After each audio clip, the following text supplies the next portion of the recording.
Hello friends, स्वागत है मेरा यूट्यूब चैनल में। जी हाँ दोस्तों, अगर आप लोग मेरा चैनल पर पहली बार आए हैं तो मेरा चैनल को सब्सक्राइब जरूर करिएगा दोस्तों। चलिए जानते हैं, आज जानेंगे आश्रय सिंह के बारे में और ज्योति सिंह के बारे में। जी हाँ दोस्तों, कुछ दिन पहले पार्ट पवन सिंह की पत्नी रह चुकी है।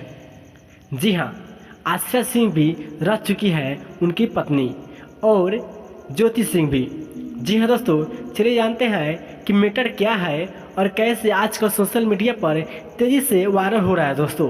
तो चलिए जानते हैं दोस्तों कि मैटर क्या है। जी हाँ, जो कि इंटरव्यू में बताती नज़र आ रही है, ज्योति सिंह बोलती है कि 3 महीने के प्रेग्नेंट थी आश्रा। बोल रही थी पवन सिंह के बच्चे की माँ बनने वाली हूँ मैं। जी हाँ, आश्रा सिंह बोल रही थी ज्योति सिंह के। जी हाँ, ज्योति सिंह जाकर इंटरव्यू में बोल रही है कि आश्रा सिंह ऐसे ऐसे बोल रही थी दोस्तों। जी हाँ, मिलते हैं नेक्स्ट वीडियो में।